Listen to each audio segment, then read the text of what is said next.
Hola a todos, bienvenidos a un episodio más de La Historianeta, bienvenidos. Mi nombre es Nicolás, me acompaña mi amigo Gabriel. ¿Cómo estás, Gaby? Hola Nico, muy bien acá, tomando matecitos. ¿Cómo estás? ¿Todo bien?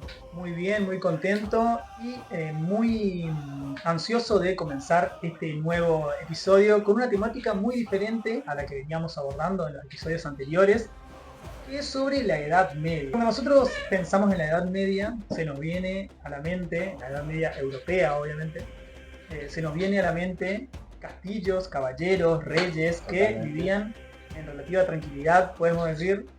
Sin embargo, entre los siglos 8 y 10, vamos a ver que Europa Occidental va a atravesar un periodo similar a una película de terror y de supervivencia, básicamente. Sí, literalmente que sí. Imagínate estar ahí en tu aldea y que de la nada ahí aparezcan barcos con cabeza de dragón, ¿no es cierto? Claro. Por el norte, Sí. jinetes indomables, que bueno, que tenían características de pirata, ¿no es cierto? A este proceso del periodo que ya mencionamos, del siglo VIII al siglo X, Esto vendría a ser años 700 al 900 aproximadamente, esa es la brecha histórica. y a ese periodo lo vamos a denominar como segundas invasiones. Bueno, ¿qué son las segundas invasiones? Oleadas de ataques protagonizadas por pueblos ajenos a la cristiandad latina que asaltaron los márgenes del continente europeo. Y van a ser protagonizados por los siguientes pueblos: los vikingos, los húngaros y los piratas sarracenos. Por eso hoy en la Historianeta vamos a abordar estas temáticas y te vamos a contar cómo con estas invasiones se va a reconfigurar el mapa europeo. Y se preguntarán por qué vamos a hacer esto, ¿no? Nuestra intención, nuestro objetivo es conocer algunas de las principales características de los vikingos, por ejemplo, que es un pueblo que está muy presente en la cultura popular hoy en día a través de series, de películas, y además analizar cómo eran sus estrategias de invasión y demás, y cómo había características particulares en... Nos gustaría comprender que la invasión de los vikingos, como son quizás el pueblo más famoso de estos tres, cómo a su vez ellos pertenecieron también a un grupo o a un... no fueron los únicos, sino que pertenecieron a este periodo de invasiones a Europa junto con los húngaros y los piratas sarracenos. El puntapié inicial de las segundas invasiones lo dan los vikingos en el año 793 con el brutal ataque, el brutal saqueo al santuario de Lindisfarne. Durante 2 siglos, iglesias y monasterios van a ser las principales víctimas o las víctimas preferidas de los vikingos. Pero acá viene el primer rigor histórico vikingo. No es un pueblo homogéneo, sino que si bien provenían de Escandinavia todos estos pueblos, es decir, al norte de Europa, estaban divididos en 3 grandes grupos. Estos 3 grandes grupos estaban ordenados, vamos a enumerar lo que son los noruegos, los suecos, ¿no es cierto? Y los daneses.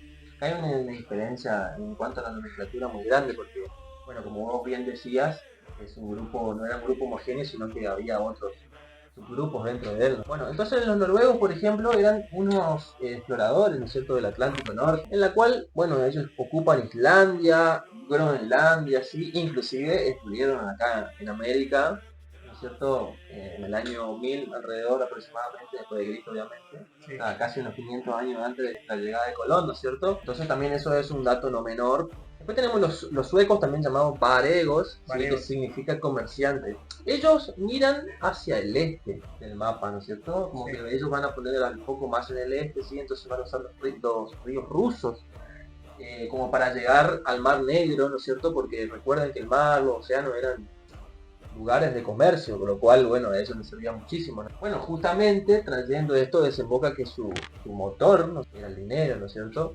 Entonces eran comerciantes, piratas, mercenarios. De hecho, el mismísimo emperador de Bizancio, bueno, tenía una guardia personal, ¿no es cierto?, de élite formada por ellos. Y los daneses, bueno, siempre fueron presentados como los más violentos, destructivos, ¿no es cierto? Claro. Básicamente esa es como la diferencia. Aquí hay que hacer una aclaración historiográfica importantísima, que la tomamos del autor Álvarez Palenzuela, que él explica que es un error muy simplista adjudicarle a una sola nación escandinava la exclusiva característica de la violencia, como lo es en este caso hacia los daneses.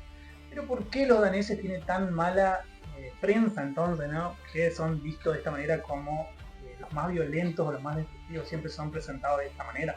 Sencillo, porque ellos atacaron pueblos de Europa Occidental que conocían la escritura y obviamente dejaron rastros detallados, impregnados de terror sobre sus ataques y demás. Por ejemplo, los suecos, como mencionaste, que se dirigían al este, no atacaron donde existían cronistas tan atentos, digamos, que registraran estos ataques violentos. Tiene como 3 fases, ¿no es cierto?, del ataque danés, lo cual no fue un caos sin sentido tampoco, ¿no es cierto?, sino que de hecho podemos identificar, cuál es la redundancia, las 3 fases en una evolución, digamos, estratégica. La primera fase es la del pillaje. Esto va a suceder en torno al 810 al 820, sí, siglo IX. Pura violencia destructiva, vamos a decir.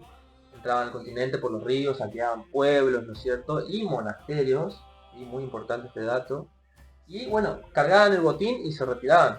Luego tenemos una segunda fase, que es escrito con la nomenclatura de Tannehill, y esto va a ocurrir básicamente en el año 845, que va a haber ya un avance en la inteligencia, podríamos decir, porque acá ya no va a haber pillaje, ya va a haber una extorsión ya de manera profesional. ¿Qué va a pasar? Ya llegan a las costas de una ciudad, ¿no es cierto? Y en vez de atacar, básicamente le van a decir, bueno, mira, pagame como un rescate millonario y yo te prometo que no te destruyo nada, ¿no es cierto? Negocio redondo, claro, ahí como para cerrar con moño. Y la tercera fase es ya del asentamiento, ¿sí? Esto ya es muy distinto de lo que fue la primera fase, ¿no es cierto? Entonces, aquí ya deciden que no quieren viajar tanto y optan por quedarse en la tierra, ¿no es cierto? Entonces, para legitimar esta ocupación, digo, necesitaban como negociar con el monarca local. Sí. En este caso, si los reyes no sabían cómo pararlo, entonces había como una condición negociable. Bueno, yo te doy la tierra, ¿sí?, pero convertirte en cristiano. Así es. ¿Cierto? Exactamente, y el ejemplo perfecto de esto es lo ocurrido en el año 911 con el tratado Saint-Clair-sur-Epte, en el cual el rey Carlos III, el rey de Francia, el Simple, apodado el Simple, le va a ceder tierras del noreste de Francia al rey vikingo Rolón, y el resultado, ¿cuál va a ser? El nacimiento del ducado de Normandía, uno de los pocos estados vikingos que va a lograr sobrevivir y prosperar en el largo plazo. Mientras los vikingos dominaban los mares y ríos, por el este va a emerger otra pesadilla pero terrestre. Los húngaros, o también llamados magiares. Estos eran nómades de las estepas asiáticas que para el año aproximadamente 895 se instalaron en la llanura de Panonia. Desde ahí se convirtieron en el terror de todos los estados, las civilizaciones cercanas, como lo son Germania, Italia, parte de Francia, pero ellos no buscaban tierras para vivir. El objetivo aquí ya no era colonizar, sino, el saqueo puro y la captura de hombres y mujeres, ¿no es cierto?, como para esclavizarlos en Panonia, como vos bien decías. Ventaja militar era lo que era muy devastador así, porque eran jinetes extraordinarios, armados con arco y flecha, ¿no es cierto?, y usaban caballos cerrados. Entonces esto le daba una velocidad y una movilidad que los ejércitos tradicionales europeos por ahí no podían como contrarrestar. Entonces el pánico que siembran, digamos, fue tal que paralizó a Europa por décadas. Y hacia el año 930 empezaron a sedentarizar, es decir, dejar este nomadismo y empezar a sedentarizarse en Panonia, en esta región.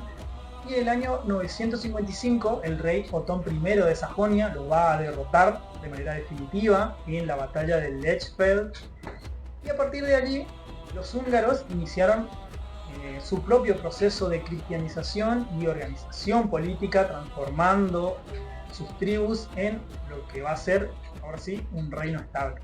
Ahora vamos a hablar de los piratas sarracenos, el peligro del Mediterráneo. Danger. Por si tenés en el norte y el este a estos pueblos que atacaban constantemente Europa, en el sur Europa también va a sufrir el ataque de estos pueblos que se llaman los piratas sarracenos. Y ojo, la palabra clave es pirata, porque ellos no actuaban bajo órdenes oficiales, sino que se manejaban de manera independiente, independientemente del norte de África o de los piratas del Al-Andalus. Para que no sepa, eran los árabes que controlaban la península ibérica, eran los piratas sarracenos.